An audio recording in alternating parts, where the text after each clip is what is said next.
Welcome to episode 12 of the Millennovator podcast. If you are someone who knows entrepreneurship as you, who wants to run their own business but has no clue where to begin, this episode is the one for you. We're interviewing Nick Loper, founder of Side Hustle Nation, today. The words of advice that the best opportunities aren't visible until you're already in motion, kind of like hippy-dippy advice, but I've seen it to be true 100%. You never know where the conversations are going to lead. Like, you're researching one project and that totally sparks the idea for another. And it's really exciting stuff, but you never get to that path, or you never get to that fork in the road until you take, the first steps down the path. You're listening to the Millennovator podcast, where we host the most innovative millennial entrepreneurs, and you learn the secret tips, proven tricks, and profitable tools they have picked up from entrepreneurial infancy to straight up business empire, and every stage in between. And now, your hosts and money Millennovators, Jonathan and Will. Give me the right now, go right down. I'm trying to sit it down, go right down. You trying to get it down. What is going on, my Millennovator friends, Jonathan, listeners, guests, lovely guests? Lovely guests. How's it going today, man? I'm doing well. Just up here on a nice, cool... Cause I'm out here grinding. It's October, right? It's October. It's Rocktober. And I'm leaving you behind, Jonathan. Man, I'm so jealous. Second time in like 6 months. I know. Going to another conference, FinCon, founded by Philip Taylor. PT Money is his podcast. What a great dude, first of all. But segueing this into our guest today, Nick Loper. I met Nick let me rewind that. I've been a part of Nick's community, Side Hustle Nation, for quite some time now, and have learned some really cool and interesting stories behind his business, the people he has on and are in his community. And I met Nick at Podcast Movement in, when was that? July? Probably July. Yeah, that's the first time you left me behind, but I'm not keeping track. So on the road again, seeing Nick again at FinCon. And man, Nick is somebody who, if you are somebody out there who's listening and you say, I love the idea of entrepreneurship, I want to run a business someday, but gosh, I don't know where to start. Yeah. I mean, we have had such great feedback from you guys on the podcast, just and just what we want this podcast to be, inspirational to you on starting a business. And I feel like there's a lot of people out there who have that inspiration and have known maybe for a while that they want to start a business, but they just don't know what that business is. Yeah. How do you find that out? Like, where do you pick and prong and love and hate? Well, I'll tell you, Will. Side Hustle Nation is where. That is the answer to the story of where to begin. It really is. So we're going to dive into Nick's story here. He's going to tell you a little bit about, one, how he founded Side Hustle Nation, but two, how to find the right side hustle for you. And three, if you really want to take that on full time, keep listening to the show. Head over to millennovator.com. There are tips, tricks, and tools waiting for you. Just waiting. To take that thing on full time and blow it out of the water. Here's the interview with Nick now.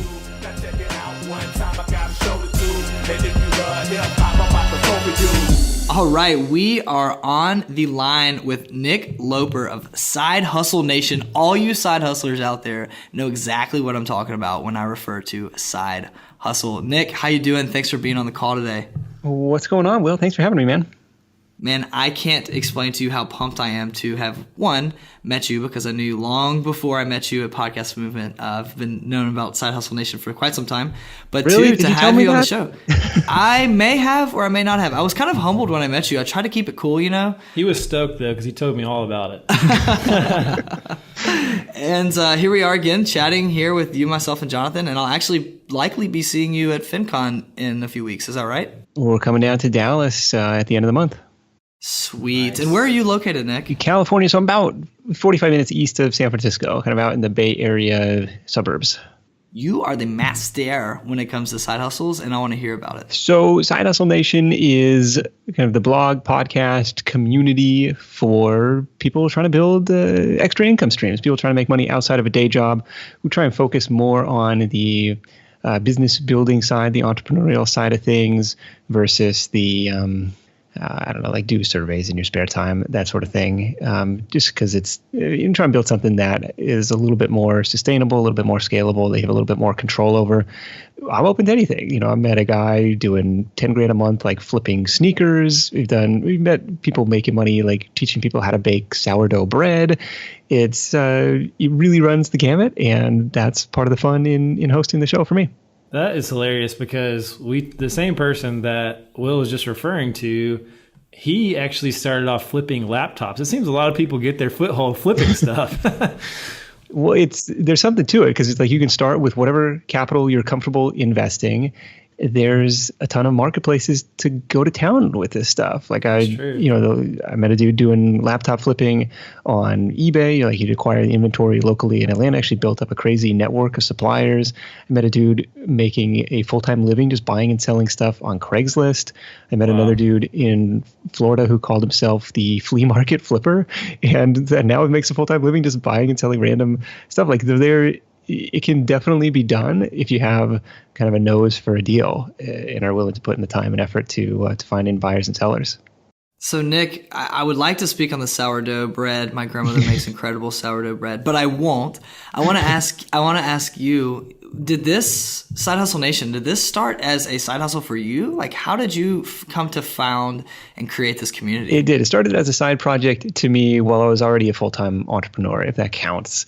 So my main business, my original side hustle for a lot of years was a footwear comparison shopping site called shoesniper.com. In its most recent iteration, and its first iteration was called shoesrus.net. I really wish I'd spent more than 5 minutes trying to think of a domain name. But, is that what bankrupted Toys R Us, or was it the actual? Yeah, unfortunately, thankfully they never sued me or anything, but it was just, trying to move to something on a .com, a little more brandable. That's what I was doing full time for a lot of years. That side hustle became my full-time business. And then while I was working on that, started a dozen other projects, most of which, died a quiet death in some dark corner of the internet. But a couple of them have stuck around. And one of those was Side Hustle Nation. And, probably a year and a half after its founding, kind of became the full-time focus. I really relate to what you just spoke on in dying a dark hole in the interwebs cemetery, because I think that there are people out there listening right now who this is not their first or second or third, trial run at a business, right? And it's kind of about picking and probing and finding the right thing that works and then building on it, right? Do you have that experience with this? 100%. So the same guy, the Craigslist flipping guy, left me with the words of advice that the best opportunities aren't visible until you're already in motion. And at the time, I was like, that's kind of like hippy-dippy advice. But I've seen it to be true 100% because, you never know where the conversations are going to lead. Like you're researching one project and that totally sparks the idea for another. And it's really exciting stuff, but you never get to that path, and you never get to that fork in the road until you take the first steps down the path. And like it's been really exciting to me.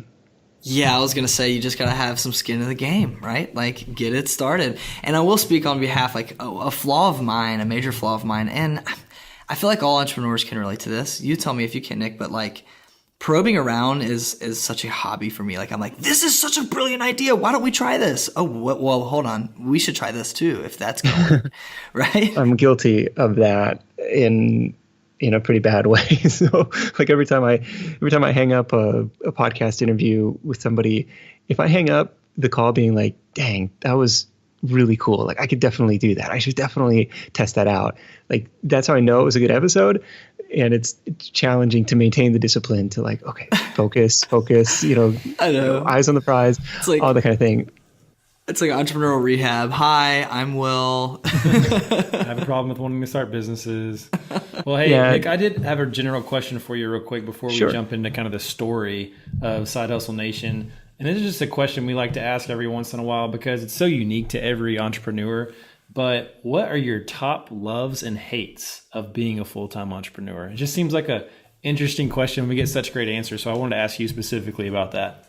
Loves are easy. Being able to work from home, be in charge of my own calendar, my own destiny in a way, and getting to work on stuff that like I really truly enjoy doing, like those are the easy loves. The top hates would be kind of this painful realization that there's never going to be enough time to do everything that you want to do. It's becoming more and more apparent, and it's frustrating in a way, because like I want to do all the things, but it's really kind of I don't know, like it sounds kind of complainy as a hate. I know, but it's like it stresses me out. Like it gives me anxiety, like to never to like have your to-do list never be like done. Like I don't know, that kind of eats away at me a little bit. Well, not only do you have more and more that you want to do in the same amount of time in a day, but also as you get older, you have more and more responsibilities that pull you away from those things that you want to get done for your business, right? I know for me, I'm married. I have a 2.5-year-old. So, there's he's a lot the cutest little boy too, by the way. Yeah, this kid is awesome. But, a lot of times there's responsibilities I have as a husband and a father that are going to pull me away from things that I might have done when I was younger and had that time. So there's so many variables that play into that, but I definitely know that's truth behind what you're saying there. So how do you balance that as a dad, as a husband?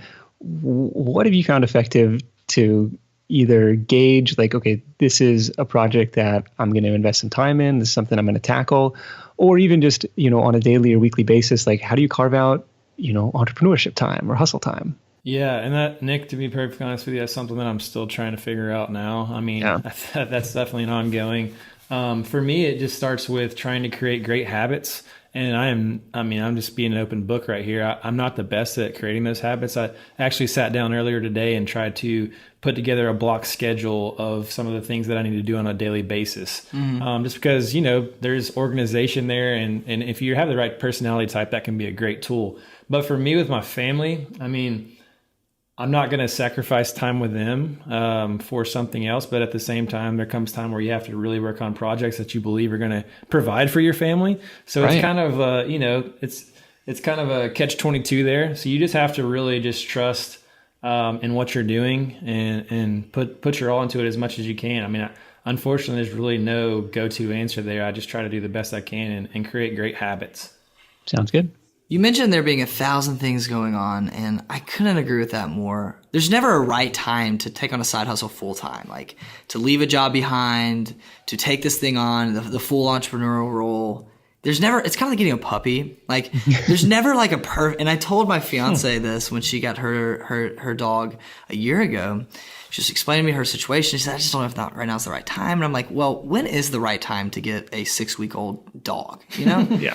There's really not. Now, with that being said, of course, there are measures that need to be taken prior to leaving a full-time job and taking on your side hustle full-time.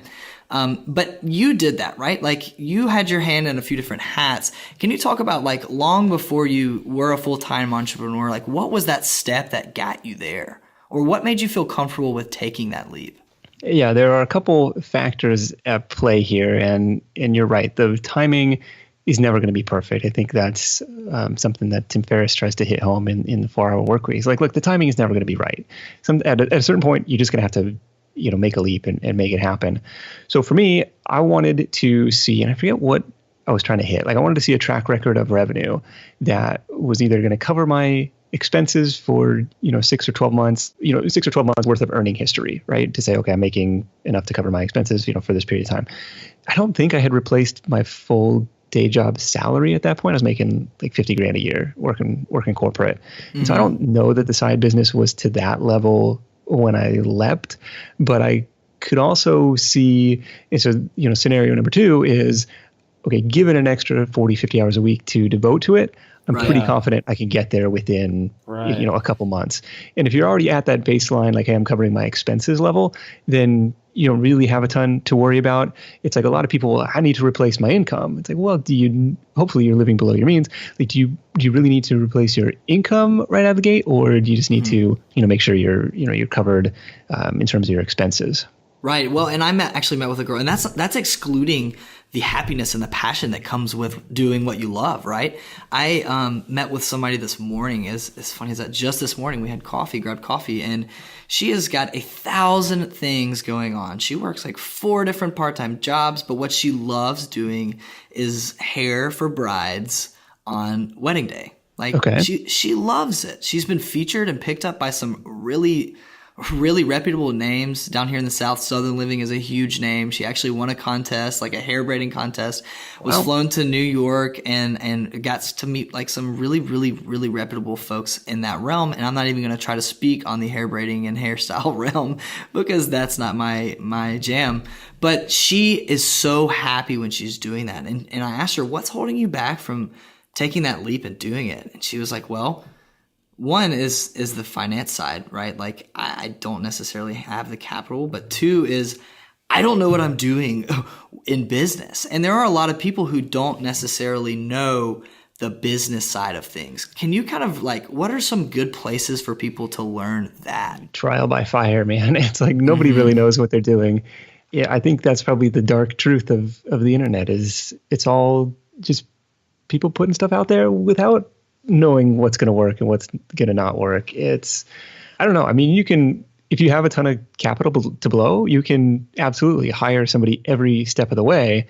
But for most people kind of on a bootstrap budget, it's like, well, I need a website. Well, okay, before I get a website, I need a domain name. How do I register that? Okay, now I need hosting. Where do I go for that? Okay, now I need to find a WordPress theme. Where do I go for that? And it's like kind of step by step by step. Like you kind of piece it together and you figure it out as you go. At least that's kind of my journey in the space. Sure. Seems to be ours too. Yeah, I was going to say, I think we have a lot of similarities involved with that. And I do think a lot of people that are in the online space see that as well. And speaking on that, you have heard thousands of stories through your community, through your podcast. Are there any similarities, Nick, on side hustles that really seem to just take off and just make it? Side hustles that take off. I mean, clearly flipping shoes or laptops or used thrift store wear is one, right? But have you seen, any common bonds maybe between the entrepreneurs themselves? Yeah, well, let's go through a couple different business models aside from just like the product flipping, physical product, buy low, sell high stuff. And actually, one of them could piggyback on that would be really taking advantage of the e-commerce space and the Amazon FBA world, the fulfillment by Amazon world, has been and continues to be a really hot side hustle because it's this kind of buy buttons theory of going where your buyers already are, right? So the flea market flipper, he's turning around selling this stuff on eBay. That's where the buyers already are. Amazon has built a top 5 site in the country in terms of traffic, and that's where the buyers are. So if you can stick your buy button up on that platform, in terms of Kindle books, in terms of print on demand t-shirts they have now, or in terms of physical products, like that's a pretty, I won't say easy, but that's a pretty popular way to get started. And what that looks like in practice for a lot of people has been importing products from China in a lot of cases. And if you find something that hits, like if you can find something that has demand in Amazon's search and you can even run some ads to it, you will find you can't keep up. Like you will find yourself needing to invest in more inventory before you believe it, because it's like, holy crap, there is a ton of demand for this thing. And all of a sudden I need, more stock. So the e-commerce thing has been really hot. The downside to that is, there's some upfront capital required, and then you're reinvesting your cash flow in more product, really for the first 6 to 12 months, as this thing starts to ramp up. One of the other popular models that I see people getting into is kind of like the freelancing or consulting world, looking at, okay, my day job, my boss is, I'm no longer in this like monogamous relationship with work. He's just my biggest client, and it kind of opens up your other 16 hours a day to go tackle other clients, to go find other business. Great way to put that. That's been, it's been really empowering for a lot of people to say, hey, look, I'm more than just what it says on my business card. Like I have more worth outside of just what it says on my paycheck. So I see a lot of people going down kind of the freelance path of like, okay, I have this skill, I'm trading hours for dollars. Ultimately, if I have some margin built in, I can hire people underneath me to deliver some of this work. And now I have like my own little mini agency or this productized service. I just talked to Russ Perry from Design Pickle on the podcast. Oh, very cool. He started Design Pickle, which is unlimited graphic design for $370 a month. Don't quote me, the price may change. It, started this on the side from his freelance consulting business. And he said, I sucked at design. Like, it was never about him doing the work. He just hired some designers in the Philippines to fulfill these orders. And within obviously this is an aberration. Within 3 months, he had a 6-figure business in terms of revenue. Now, 2.5 years later, he's doing like $400,000 a month in recurring revenue. He's built a team of like 100 people over there doing all this design stuff. It's nuts. And so that's kind of an example of like building an agency, like a productized service. Like it's a service business, like a freelance service business at its core, but he's found a unique way to kind of remove himself from, delivering the actual work. And managing the people instead, right? And building the business. Because I do think there's a lot of people out there who have that as a trade. Like, the design or the creative or the sales or the HR may not be the strength, but running a business is. So how can you position yourselves to be the, leader of the business, not necessarily the other pieces? Yeah, my friend Kai Davis, because I was like, well, how do you convince clients to hire you if you're not selling your own expertise? And he was like, look, man, are you selling your time or are you selling results? And I was like, all right, okay, let's do it. And then kind of the third business model that I see people really doing well with and taking full time is kind of the expertise model. So actually somebody from you guys' neck of the woods, Jacques Hopkins, is down, I think, in Baton Rouge, and he runs a site called pianoin21days.com where he teaches regular people how to play like modern songs on the piano in 3 weeks. And when we spoke, I think he did like $20,000 for this course. He teaches a piano course online. He did like $20,000 in a month doing this, quit his job as some kind of engineer to do this full time. And so there's, that example. There's the, bread baking lady example. I met a dude at FinCon last year who teaches people how to count cards to play blackjack. It's like whatever skill you have, other people, might want to pay you to learn that skill. That's kind of a really, really fascinating world out there. And the 21st century interwebs, as I will call them, has like created that to be so easy, right? Like, I mean, with Teachable, there's so many different resources to easily host these courses. And it's no longer like you don't necessarily need a web dev guy to pay thousands of dollars to create a course. I mean, if you can follow launch, the launch formula that someone else has said, I know how to do this, I will sell this to you to learn. Then boom, you can do that for your product. And I'm sure that like, sign me up, piano class with modern music. I have small fingers, but I would love how to learn. Right? There you go. Well, Nick, I wanted to ask you, when someone is kind of starting their side hustle, what, in your opinion, are the top 2 or 3 things they should focus on? Like what, we talked about earlier, you kind of go in phases, and especially for people who are bootstrapping it, they could just kind of go a little bit at a time. But like Will was talking about earlier with the girl he met with this morning, she really just had no clue. So if you were to talk to somebody and say, hey, you should focus on these 1, 2, 3 things to get started, what would you say those are? Really just customers and cash flow would be more important. Like, don't bog yourself down with business plans. Don't bog yourself down with, what type of entity structure should I set up? It's like, if you can get customers in the door, you can figure all of that stuff out later, but you need to figure out first, is this something that people are willing to pay for? Yeah, that's great. A lot of people obviously are going to get bogged down with I got to form an LLC or maybe an S Corp, or I got to get the perfect this or that. Yeah, nail down the right business plan that's going to last for 4 years. That never happens. Never happens. Yeah, because you can't predict what's going on, next week, next month. According to my projections, you're not trying to raise money from a bank. You're not trying to, really raise venture capital, do any of this stuff. So just go out, figure out what works. Like, I got my first freelance editing client. So I did freelance book editing for a while using kind of an intersection model of like, what am I decent at? What skills do I have? Like, hey, I was an A student in English and I enjoy reading. Okay. And specifically, I like reading business books. So I said, look, I'm not, if you got vampire romance, I'm not your guy. But if you have like a business book, if you have a nonfiction book, like I think I'm decent at this because it's what I like to read anyways. The third piece of it is like, okay, what's your network look like? Who do you know and who do they know?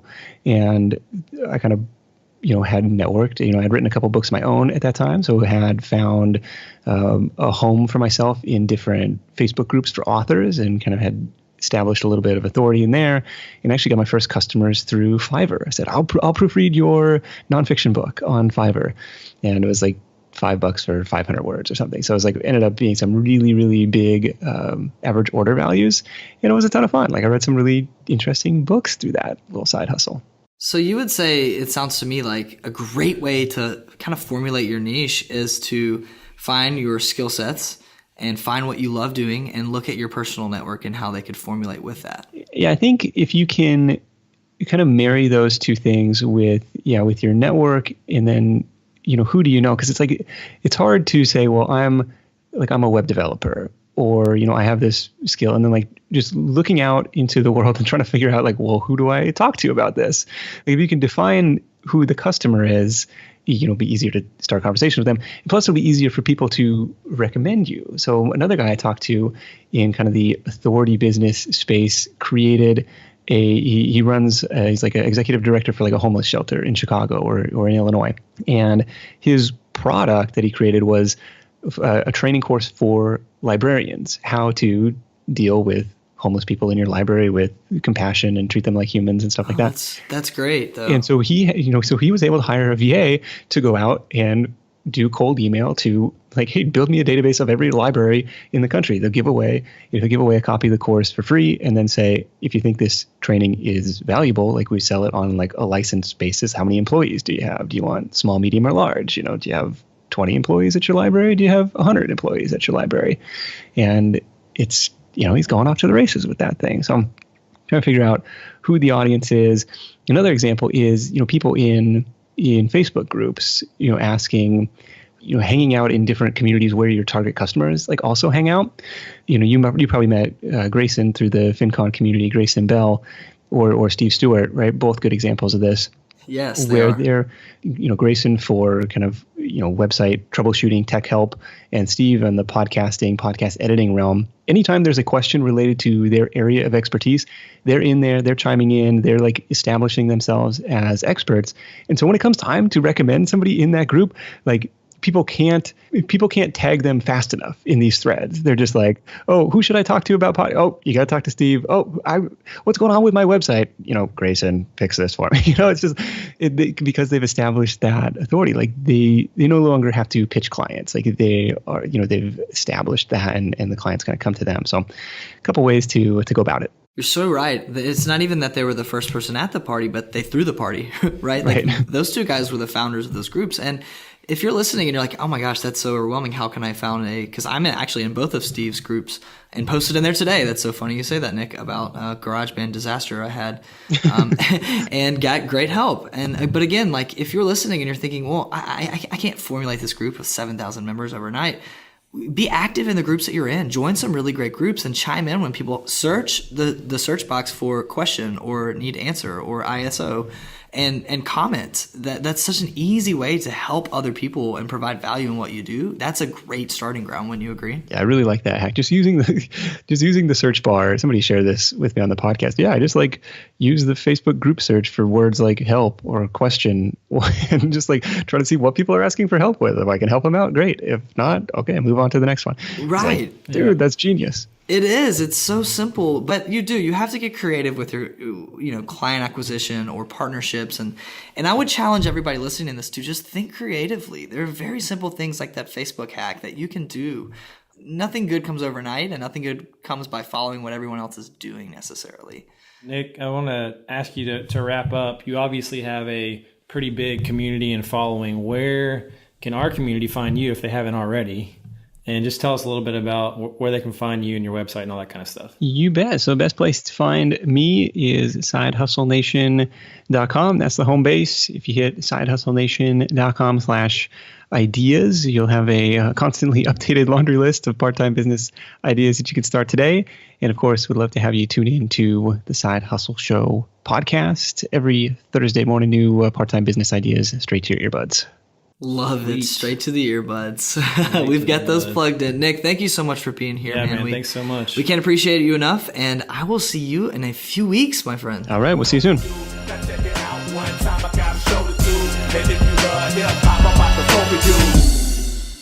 If you are like me, and you too, Jonathan, throughout that whole episode, you were thinking about probably at least half a dozen ideas, right? Oh, yeah. I could do this. I could do that. I like photography. I could take pictures. Or I was thinking about flipping pencils. Yeah, flipping pencils. This is a rare 1974 number 3 pencil. What do you know about the number 3? There's plenty of number 2s out there.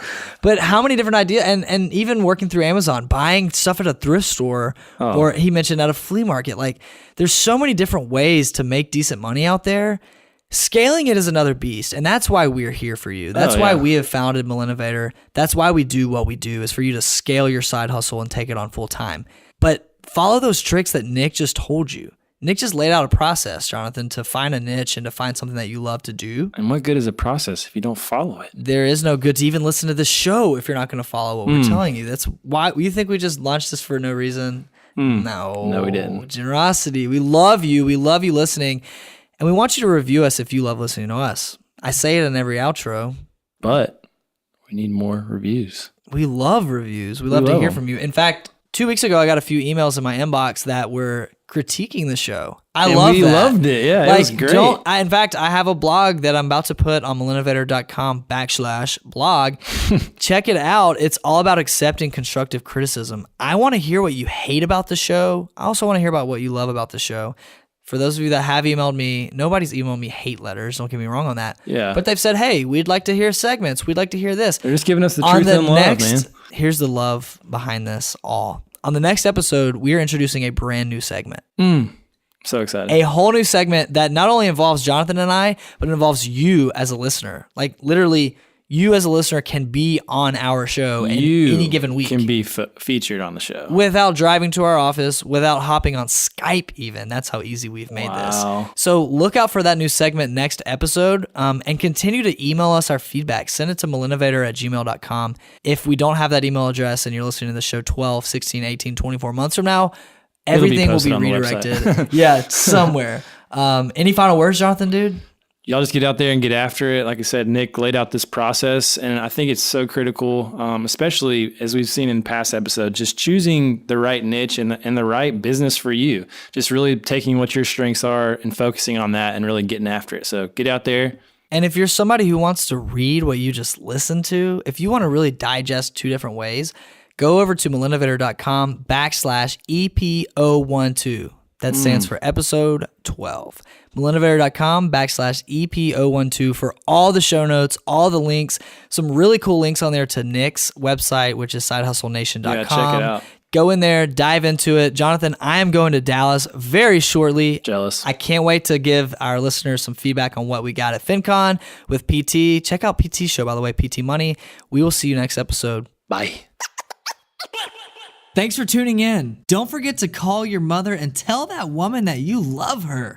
And if you love the show almost as much, subscribe to us on iTunes and leave us a sweet review. We're definitely not ashamed to blush. Now, go forward and implement what you learned from today's episode into your business. We cannot wait to personally hear your story of success and replicate it 1,000 times over. Give me the